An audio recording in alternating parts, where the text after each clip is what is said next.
All right, in this discussion, we'll be looking at the case of Katko versus Briney, which raises some interesting questions about defensive property. So this case is really a clarification and determination case in that in Iowa, it wasn't entirely clear whether or not or to what extent you could defend your property with an automatic device. And so we'll kind of tease that issue out more fully here and look at how the court wound up handling it. So let's start off with exactly what was the issue. So Erica, do you want to kick us off? Sure. So the issue is whether the defendant landowner was reasonable to defend his property by use of a automated dangerous device or a spring gun. Okay. And so Jacob, what are the facts? Yeah, so the Brownies, they owned an abandoned home or farm basically, where they had what was believed to be antique jars. And Katko and one of his buddies were trespassing to get to the jars because they've done this in the past apparently. And Katko opened a closed bedroom door and then was shot with a spring gun erected by the Brownies. Was there anything that alerted Katko and his friend to the fact that there was this gun inside of the abandoned farmhouse? I think there was only a no trespassing sign, like a few feet from the house, but no warnings of the gun or the spring. I think they intentionally made it so that nobody knew. Yeah. I think he had put something in the window so that somebody on the outside wouldn't be able to All of the windows were boarded up. The sign was about 35 feet in front of the property, or at least the house itself. Were there any warning signs posted about a possible gun or a spring gun contraption? I think the Brownies were mad because this kept happening where someone was trespassing on their property and breaking into the farmhouse. Yeah. And so when Katko opened that door, what happened? I forget if he was shot in. I think he was shot in the stomach or The leg. The leg. I think it was like just His above the leg. ankle. Yeah. Okay, just above the His ankle. leg blew out. A very serious injury, almost needed to be amputated, but permanent disability for the rest of his life. Much of his leg. Yeah. So he brings a lawsuit, and what's the basis of the lawsuit? What's the tort theory that he would use? Probably battery. Battery, right? Force, yeah. So it's a battery case by Mr. Katko, and the defense that's being raised is defensive property. Mm-hmm. So what are the arguments on either side of the defensive property issue, Janie? So I think Katko can argue, or did argue, the fact that the Brownies weren't allowed to hold their property and set up basically a malicious trap. So they weren't allowed to hold their property in such a way that was willful and malicious in setting a trap or device. And then how did the Brownies respond to that? The Brownies responded in saying that it was their property and they had the right to defend it against theft and burglars. Okay. And what does the court wind up holding here, Erica? So the court ends up holding that the use of a device, of an automatic device that inflicts death or serious bodily harm is not reasonable and essentially can't be used in the defense of property. That really human life is going to be weighed above property rights, Okay. even if it's within the criminal context. So let's dig into that a little bit more deeply. The court basically is coming down in favor of Mr. Katko, who had trespassed onto the Brownies' property, and court is holding against the Brownies. So what's the rationale? Remember, the court didn't have a lot of law on point here in Iowa, and so had to rely on the law in other jurisdictions, but the court also has to look at public policy, and so what's the rationale that the court winds up using here to justify basically allowing Mr. Katko to get compensation and to dramatically limit the right of defensive property of the Brownies? Jacob, do you want to try that one? Yeah. So they reasoned that, they said that you can use reasonable force for protection of your property. Is that a generally accepted rule that people can use even some degree of physical force to sometimes defend their real estate? Yeah, I believe so. I don't know if they went further and said it was proportional force or just reasonable force.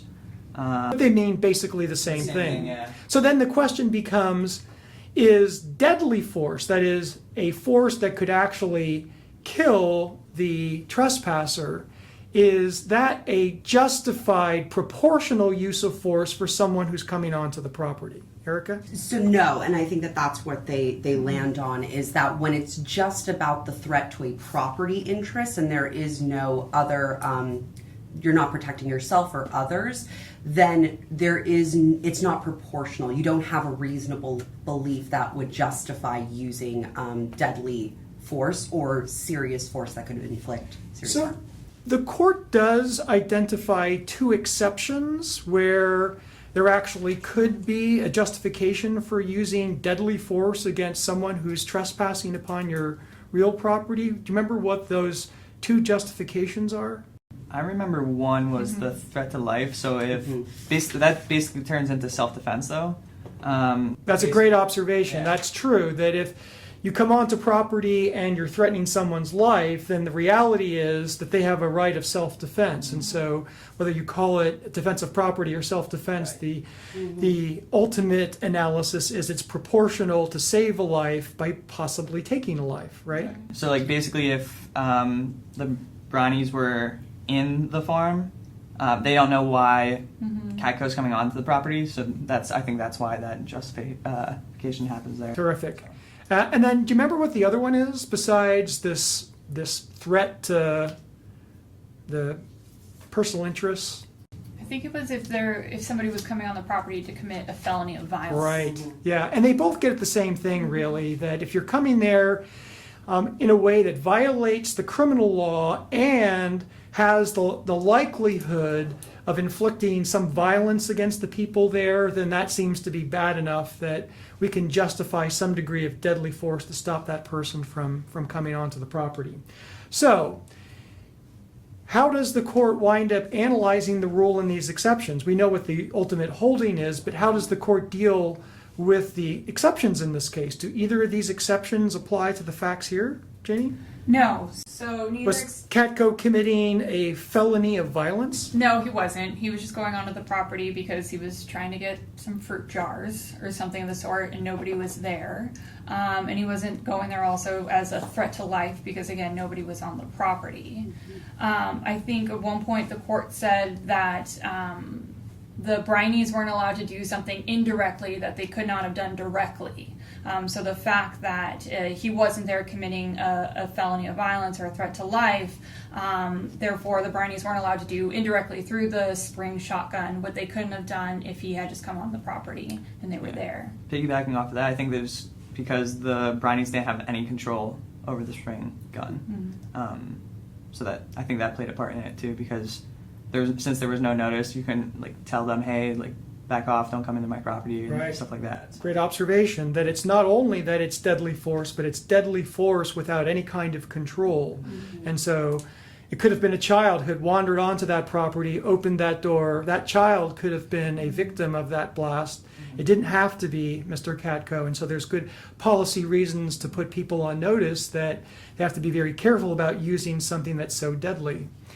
But yet, do you think that there is some grounds for critiquing this result? There is a dissenting opinion in this case.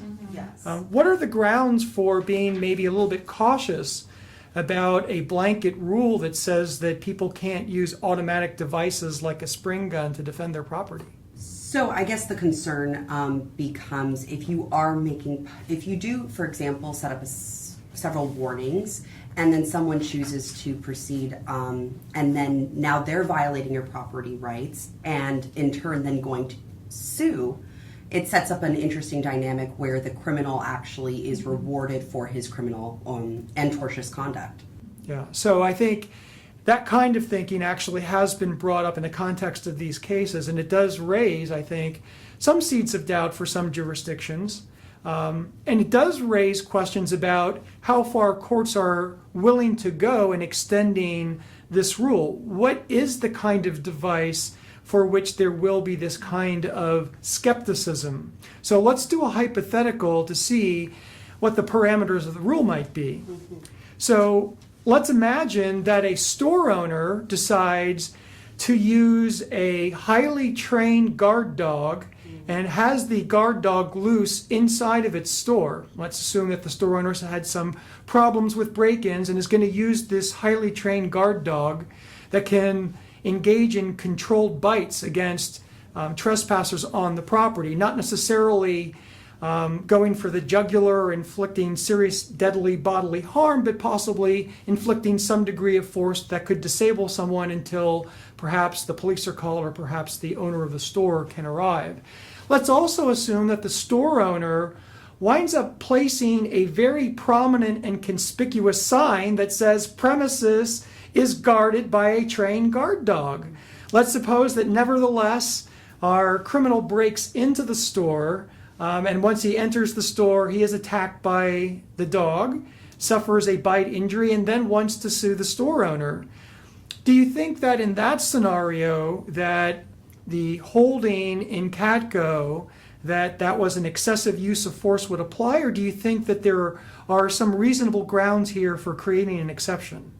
I think there's reasonable grounds for creating the exception because the burglar was on notice. The fact that there were signs present, they therefore were taking it into their own hands to go in and rob the store. Where it's different and can be distinguished from Katko because the person going on the property didn't know that there was a shotgun and they had been there before and didn't encounter anything of the Yeah, sort. so notice is a really key factor. Jacob had mentioned earlier the factor of control. Yeah.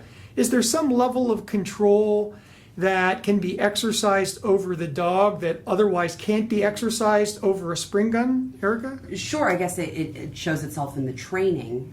If you have a dog that is trained to not give deadly bites, but they are trained to give bites that would be more deterring the individual from staying and leaving, then I think that would definitely be different than the automatic device in Katko, where I just think if you have the same amount of force being dealt in every single situation, then I don't know how it fits the proportionality element of the privilege. Great. And so that also, the control will moderate the level of force, so it's not necessarily deadly force. It actually could be something less than that.